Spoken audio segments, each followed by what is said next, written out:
तो seize fire generally इतनी ज़्यादा होल्ड करते नहीं है, बिकॉज़ कन्वर्जेंस ऑफ इंटरेस्ट नहीं है। इसराइल, जिस तरह से हमने देखा कि पूरी दुनिया भी उसको कहती रही कि गज़ा से अपनी एट्रोसिटीज़ बंद करें, और बाकी कंट्रीज़ के साथ भी जब उनका कॉन्फ्लिक्ट चल रहा था, तो वो कभी रिलायबल तो उस तरह तो रहे नहीं है। ये इस मरतबा ट्रंप साहब ने ज़रा थोड़ा-सा उनके ऊपर प्रेशर डाला है। इस कॉन्फ्लिक्ट को वो रोकने की तो कोशिश की है, लेकिन वो हम्म, जो मेन इशू था वो तो अनरिजॉल्व रहा, क्योंकि इसराइल के हम्म, लिए जो पिछले 30 साल से 25-30 साल से उसने लेकिन हम्म, न्यूक्लियर वेपन्स की कैपेसिटी ईरान की, जो जिसकी वजह से सारा शुरू हुआ था, वो तो वो हम्म, कंप्लीटली डिस्ट्रॉय नहीं कर सके। तो अगर नहीं कर सके तो मकसद ये है कि कॉन्फ्लिक्ट तो फिर उसी तरह से, या उसकी जो जेनेसिस ऑफ दिस कॉन्फ्लिक्ट, जो रीसेंट कॉन्फ्लिक्ट था, क्राइसिस हुआ, वो तो हम्म। वहीं पर है। अस्सलाम वालेकुम नाज़रीन, मुअम्मर कज़ाफ़ी का मतलब फिर हाजिर है नया दौर के प्लेटफॉर्म से। नाज़रीन, आज हमारे बड़े ही प्यारे गेस्ट डॉक्टर आदिल सुल्तान साहब हमारे साथ मौजूद है। अस्सलाम वालेकुम सर। वालेकुम अस्सलाम जी। सर, सबसे पहले तो नया दौर की तरफ से शुक्रिया, आपने टाइम दिया, बड़े शॉर्ट नोटिस में टाइम दिया। और भी आपकी इज्जत मेरी नज़रों में बड़ी है। दूसरा, मेरे नाज़रीन भी सुनना चाहेंगे आपको और आपके एनालिसिस को। सर, सबसे पहले तो मैं ये पूछना चाहूंगा कि ये सीज फायर ईरान और इसराइल के दरमियान हो गया है, लेकिन अब जिस तरह डोनाल्ड ट्रंप धमकियां दे रहा है, जिस तरह उन्होंने ट्वीट भी की थी, और जो ये सारी चीजें चल रही हैं, क्या ये जो सीज फायर हुआ है ये बरकरार रहेगा? और इस सीज फायर को कैसे कामयाब बनाया गया, और क्या ये कामयाब रहेगा या ये खत्म हो जाएगा? जिस तरह डोनाल्ड ट्रंप है, वो आज कुछ कहते हैं, कल कुछ कर जाते हैं। मिडल ईस्ट हमेशा से अनप्रडिक्टेबल रहा है। उसको बहुत लॉन्ग टर्म में आप कोई उसको प्रोटेक्ट नहीं कर सकते कि आगे क्या होगा, लेकिन जिस तरह से टर्मोइल में रहा है, तो सीज फायर जनरली इतनी ज़्यादा होल्ड करते नहीं है, बिकॉज कन्वर्जेंस ऑफ इंटरेस्ट नहीं है। इसराइल, जिस तरह से हमने देखा कि पूरी दुनिया भी उसको कहती रही कि गज़ा से अपनी एट्रोसिटीज़ बंद करें, और बाकी कंट्रीज़ के साथ भी जब उनका कॉन्फ्लिक्ट चल रहा था, तो वो कभी रिलायबल तो उस तरह तो रहे नहीं है। ये इस मरतबा ट्रंप साहब ने ज़रा थोड़ा-सा उनके ऊपर प्रेशर डाला है। इस कॉन्फ्लिक्ट को वो रोकने की तो कोशिश की है, लेकिन वो हम्म, जो मेन इशू था वो तो अनरिजॉल्व रहा, क्योंकि इसराइल के हम्म, लिए जो पिछले 30 साल से 25-30 साल से उसने एक एलिगेशंस थी ईरान के ऊपर कि जी वो शायद न्यूक्लियर वेपन्स बना रहे हैं। तो अभी जितनी रिपोर्ट्स आ रही है वेस्टर्न न्यूज आउटलेट से भी, और एनालिसिस जो कर रहे हैं, जो थिंक टैंक्स वगैरह, वो यही कह रहे हम्म, हैं कि जो मेन पर्पस ऑब्जेक्टिव तो अचीव नहीं हुआ। ठीक है, दोनों ने हम्म, अपनी एक दूसरे को पावर दिखा दी, अपनी इंटेंट दिखा हम्म, दी, लेकिन हम्म, न्यूक्लियर वेपन्स की कैपेसिटी ईरान की, जो जिसकी वजह से सारा शुरू हुआ था, वो तो वो हम्म, कंप्लीटली डिस्ट्रॉय नहीं कर सके। तो अगर नहीं कर सके तो मकसद ये है कि कॉन्फ्लिक्ट तो फिर उसी तरह से, या उसकी जो जेनेसिस ऑफ दिस कॉन्फ्लिक्ट, जो रीसेंट कॉन्फ्लिक्ट था, क्राइसिस हुआ, वो तो हम्म। वहीं पर है। बिल्कुल, तो ये फिर कभी भी दोबारा से फ्लेयर अप हो सकता है। बिल्कुल, बिल्कुल। अच्छा सर, ये दोबारा भी हो सकता है जिस तरह आप बता रहे हैं, लेकिन फिर ये तो चीज़ें, इस समय पाकिस्तान कहाँ खड़ा है? पाकिस्तान जिस तरह फील्ड मार्शल साहब की डोनाल्ड ट्रंप से मुलाकात भी हुई, और उसमें भी कुछ चीज़ें हुई, और कुछ अलग-अलग बातें चल रही थी। तो पाकिस्तान इस सब में ईरान, इज़राइल और जो ट्रंप, इस सब के दरमियान पाकिस्तान की क्या पॉलिसी आप समझते हैं, क्या होनी चाहिए, और पाकिस्तान इस टाइम कहाँ खड़ा है? देखिए, बहुत सारी चीज़ें मीडिया में आई, मीटिंग के बारे में भी, लंच के बारे में भी, लेकिन हमें कुछ उसके बारे में ज़्यादा डिटेल पता नहीं, और मैं कुछ उसमें कह भी नहीं सकता, बिकॉज जब मुझे पता नहीं है। हुँ, लेकिन हुँ। ऑफिशियल जो पोजीशन हमारी मिनिस्ट्री फॉरेन अफेयर्स की है, वही एक अथॉरिटेटिव अकाउंट हमारे पास रह जाता है, जो गवर्नमेंट की पॉलिसी बताती है। तो हुँ, हुँ। जो गवर्नमेंट ने या मिनिस्ट्री ऑफ फॉरेन अफेयर्स ने जो प्रेस रिलीजेस की या ब्रीफिंग्स की इस दौरान में, उनका तो बड़ा प्रिंसिपल स्टांस था कि हुँ, ईरान अगर कुछ कर भी रहा था, इसराइल की कोई जस्टिफिकेशन नहीं बनती कि किसी कंट्री के ऊपर न्यूक्लियर फैसिलिटीज पे अटैक करे, बिकॉज वो अगेंस्ट इंटरनेशनल लॉ है। हुँ, कोई हुँ, भी कंट्री इस तरह की हरकत नहीं कर सकता कि आप इस तरह की सेंसिटिव फैसिलिटीज को, न्यूक्लियर हुँ, फैसिलिटीज को अपने ही इंटरप्रिटेशन करके और थ्रेट समझ के आप उन पे अटैक करते हैं, उसके हुँ, हुँ, कॉन्सिक्वेंसेज होते हैं। तो वो हुँ, हमारा जो प्रिंसिपल स्टांस था, उस वजह से इस सारे कॉन्फ्लिक्ट के दौरान मेरा हुँ, ख्याल हुँ, वो बड़ी मुनासिब पोजीशन कि हम ईरान के साथ खड़े, based on hmm, international law और प्रिंसिपल्स, और वही हमारी पोजीशन है उसकी, इसमें कोई चेंज होनी भी नहीं चाहिए। हम्म बिकॉज ये मुश्किल वक्त किसी के ऊपर भी आए, तो जब आप अगर एक प्रिंसिपल्स पे खड़े होते हैं तो फिर बाकी कंट्रीज भी आपका साथ देते हैं।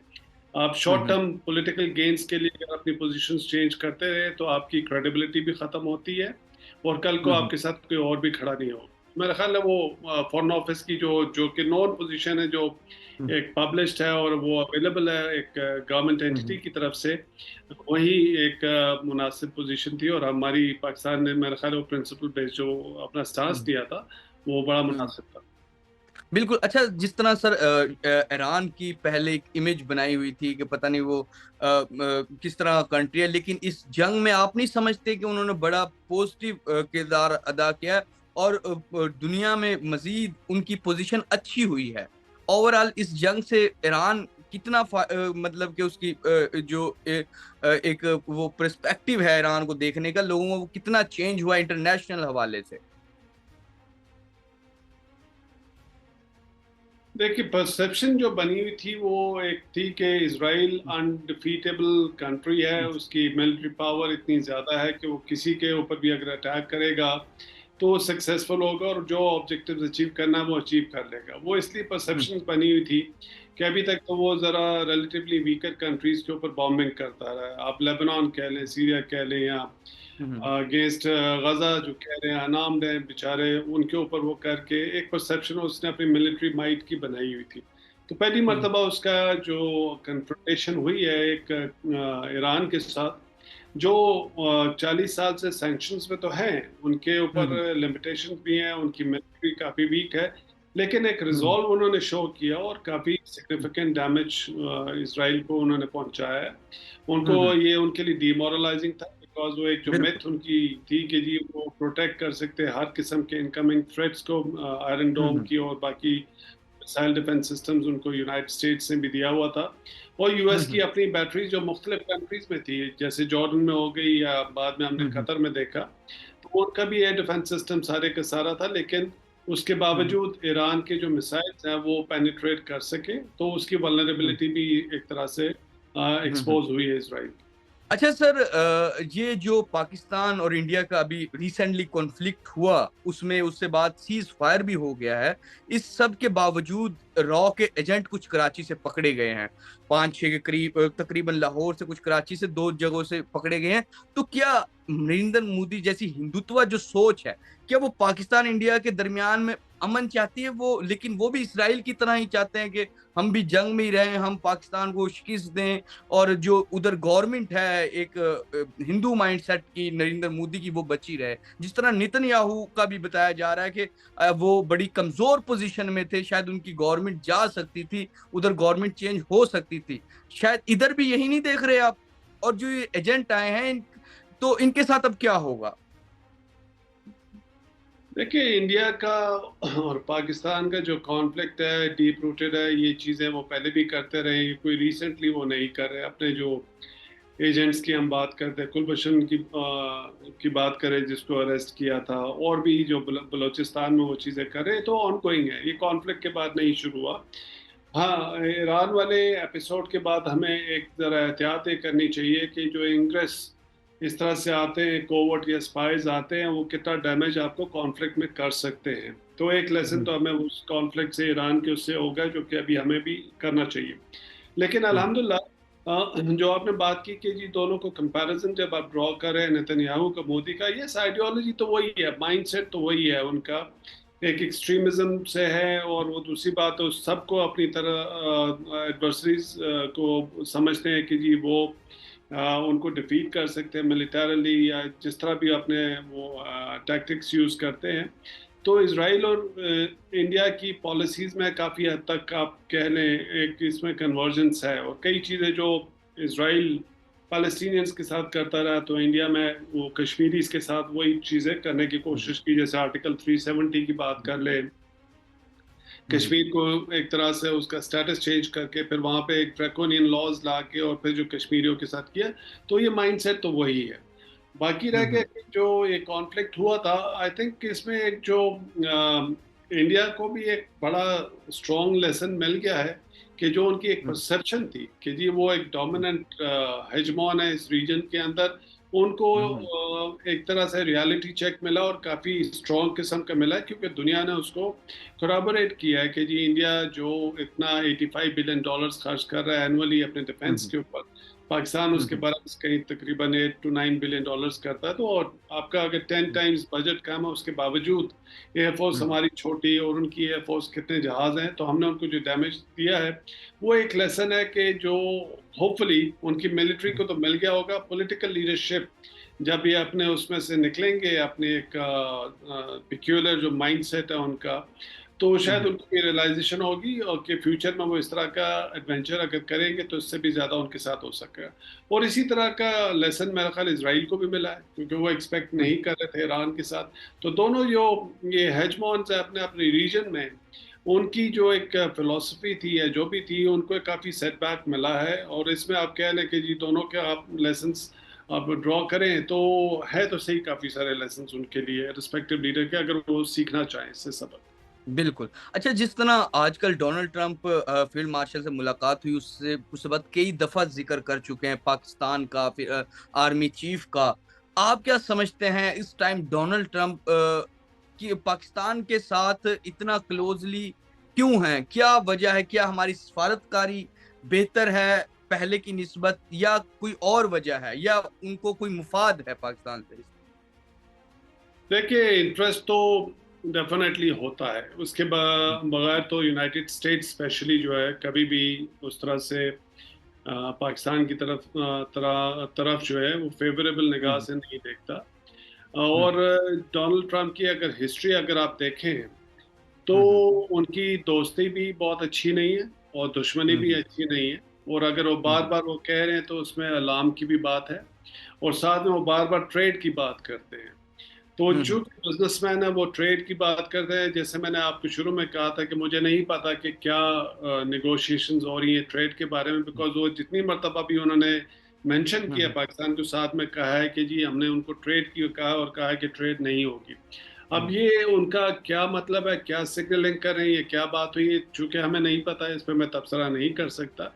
लेकिन हुँ, हुँ, इन शॉर्ट, एक यूनाइटेड स्टेट्स की जो हिस्ट्री हमारी पाकिस्तान और यूनाइटेड स्टेट्स की रही है, आप हुँ, शुरू से देख हुँ, लें, अयूब खान साहब हुँ, के ज़माने में, फिर उनके जनरल ज़िया के ज़माने में जब अफगान वॉर हुई, फिर मुशर्रफ साहब के ज़माने में जब वॉर ऑन टेरर के ऊपर हुआ, तो जब भी हम कोई जंगें ख़त्म हुई है तो पाकिस्तान को लॉस ज़्यादा हुआ है, हुँ, हमें हुँ, प्राइस ज़्यादा पे करनी पड़ी है। अभी उनको क्या पाकिस्तान से इंटरेस्ट है, क्या वो चाहते हैं, ट्रेड का तो वो कह रहे हैं, हो सकता है कोई जियोपॉलिटिकल इंटरेस्ट भी हो उनके। चूंकि हुँ, ये हुँ, चीज़ें हमें नहीं पता, हुँ, निगोशिएशंस अगर कोई हो रही हैं, डिस्कशंस हो रही हैं, किस लेवल की हो रही, तो मैं उस पर तबसरा नहीं कर सकता। लेकिन इन बिल्कुल, शॉर्ट कहता हूँ कि जी जब वो इतनी मर्तबा मेंशन करें और साथ में ट्रेड का करें, तो और चीज़ें फिर क्लियर ना हो तो फिर सवालात भी काफ़ी उठते हैं कि क्या चीज़ हो रही बिल्कुल। है, क्या नहीं हो। बिल्कुल। अच्छा सर, लास्ट में मैं ये पूछना चाहूँगा कि एक तरफ अमेरिका है, दूसरी तरफ हमारा पड़ोसी चाइना है। जिस तरह चाइना से हमारी बेशुमार डील्स होती हैं, सी-पैक से लेके PL-15 तक, हमारे जो मिलिट्री चीज़ें हैं, उनमें भी उनकी काफ़ी हद तक हम चीज़ें यूज़ कर रहे होते हैं। दूसरी तरफ अमेरिका है।